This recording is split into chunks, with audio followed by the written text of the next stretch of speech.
direct descendant of Girion, who's Lord of Dale, who was the only other human to have a go at the dragon. And it didn't kill him, but he dislodged the scale. And such a long time ago, it's become almost folklore. And so when you meet Bard, he cuts quite a tragic figure, really. He's not even a bowman when you meet him. He's a bargeman. He sails in empty barrels. That's his job. And well, that's the first time you see him. He's got he does have a bow. Yeah, I mean, he's always got his bow at near. He just never really uses it. That's the thing. But as we all know, he will get to use it at some point in the story. And you get to play Girion as well. I do get. Yes. I've seen that on YouTube. That's right. It took a while before people actually worked that one out. I think there was a tiny flash of him in a trailer or something, and the fans just picked it up on Twitter, and I was amazed that somebody had picked it up. And sure enough, now it's out. I played two people in the film. So you did get some prosthetics in the end. I did, and do you know what? For one day, I experienced what you dealt with 207. And I'm glad it was one day. Absolutely horrible. For Richard, a difficult character to play for him, I think, because Tolkien makes him very irascible, very driven, not entirely likeable. That's easy for me to play. difficult to like, I think, is possibly from an audience point of view. But I think you've actually managed, you can't really say humanise about dwarves, but Dwarves you have humanised them.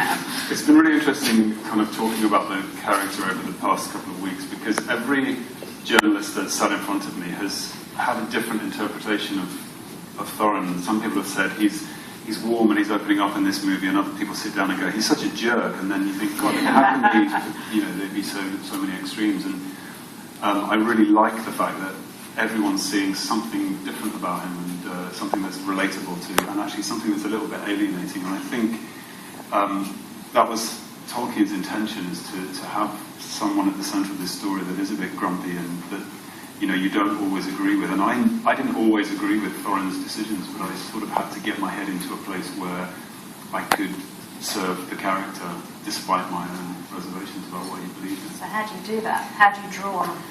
Well, I would, I defend him, and the most difficult side of it was his prejudice in the first movie, his prejudice towards Bilbo Baggins. He's very anti-Hobbit. But I knew that by the middle of the second film, which isn't necessarily in the book, but it was something that I negotiated with Peter, that he would begin to question himself and open up to Bilbo as Bilbo became more of an asset and starts rescuing them from spiders and prisons, and he finds the door, and they get into the mountain primarily because of Bilbo, that it changes Thorin, and he starts to look at the reasons why he's been so judgmental. And also the opening scene, where we actually see you meet Gandalf for the first time. Yeah, I was so thrilled that they decided to use that as a bookend, so that one would understand when you get to the mountain and Bilbo goes in after the Arkenstone, you'd understand why it was so important. And then, of course, from Gandalf's perspective, everything that he's talking about in that scene, come movie 3, it makes total sense when all the 5 armies arrive on the battlefield. You'll remember what he said in the Yes, it's a good piece of setup, but what I really like about it is it gives you a certain vulnerability, which we don't necessarily see. Yes, and that vulnerability is to do with the failure of his father and the madness of his grandfather, which he sort of carries with him everywhere. Yes. No, it's a fantastic movie. I was lucky enough to see it on Tuesday. Got a real treat coming. Of course, I forget this. I haven't seen it yet. So yeah, there's a scene. Teasing you keenly here. It's a dragon. So Luke, a lot of your previous experiences on stage, very difficult doing green screen, I would imagine, if that's your primary experience of acting. Yeah, How did you well, find it was at the beginning, yeah, when my first couple of films that required some green screen moments, but now it's just, I mean, you just do it, you know, it's part of, if you do big movies like this, it's required, even on small things nowadays, small, low-budget, independent movies often have moments of green screen. It's sometimes cheaper than taking you up a mountain, you know, whatever it is that you're trying to do. And in this film, there was moments of complete and utter green screen for me, and I know you had it as well. The one I always recall is a scene in Bard's house, and they built my house a third larger so that Richard and the other actors playing the dwarves would look smaller because everything was bigger. The chairs were, it was really, really funny. And I was then I was banished to a green screen version of my normal size set, and had an earpiece, and Richard, Thorin, and Dwalin Balin, the whole dwarves were around my table on sticks with pictures with light bulbs. And we'd rehearsed the scene in the morning together, and then I said my teary goodbye while all of them stayed together and had fun, and I had to go and sit on a screen set. Well, the only communication I had was an earpiece, and the camera that was following me was slave to the master camera that was following these guys to keep them in perspective and make them look smaller, and this one was keeping me in perspective to make me look larger, and then they merged both the screens for Peter in his tent to watch, and sure enough, there it was. I was taller than Richard Armitage.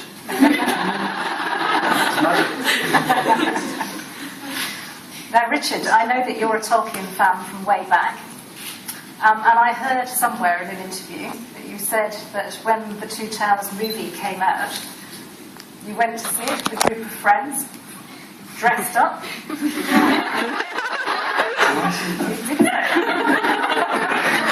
wasn't dressed up anything from the movie. Oh, sure. Because I was going to say to you that you are amongst friends here. We are all fellow geeks, and we'd be very happy to know what it was you dressed up as. I think I wore some ears, elf ears, but they were quite crude. I think they were made from a cereal packet. Yeah. It was in Ireland. Luke, had you read the books before you came to the movie? No, I just read the book, the Hobbit book. Right. That was as the rest were just too thick. They just scared the living daylights out of me. I'm a very, very slow reader. It takes me a long time to read a script, so books are, they need silence and no distractions, which is very rare in my life. So, no, but I read The Hobbit. I read it as a teenager, and then when I got the job, I read it again. It's a fabulous story, isn't it? It's a great story. Hard to put down. Richard, do you think you can read it again now and not see the characters, Peter Jackson's characters, when you read it? I think it's almost impossible to do that. I won't try for a while, but certainly if you even attempted to read Lord of the Rings, and that's a testament to his great filmmaking and his great casting, is that you can't get those faces and those images out of your head. So what I do hope is that kids that go see the film might go and pick up the book that wouldn't have done, because it's a book that's been around since 1937 and has been translated into so many languages, and there's a reason behind that. So I hope that it gets some kids reading. Well, there's certainly seen an uplift in sales of HarperCollins. Can't complain about that. Luke, the first time we do see you is with your bow, and I wanted to ask you about weapons training. Did you ever shoot a bow before you went on this film? Yeah, in Butlins. Were you any good? Crack shot? I think I was all right, actually. I don't think I was too bad. But no, I never did it as a serious hobby. But it's very addictive, actually, picking up a bow and arrow. Especially when you get it on target, which was really fun. Do you remember that one day when we were all doing it? I can't even think about you, because we've been training for so long, and then Luke walks in on day one, picks up the bow and arrow, and is just hitting bullseyes. Born to be a bowman. I'm pulling the bow and it's going into the sea. And then sneaking in and having to pull it out and cover over the hole. But in your defence, I have to say that the way a dwarf pulls a bow and arrow is very different to the way a human pulls a bow and arrow. Because the dwarves, they pull them underneath from the waist. And obviously I'm pulling them like this, so it was very different. I think I had my eye to focus. Yeah. We may not be pals in the film. So if you've got a big fire-breathing dragon bearing down on you now, are you going to stand and shoot, or are you going to run like hell? I was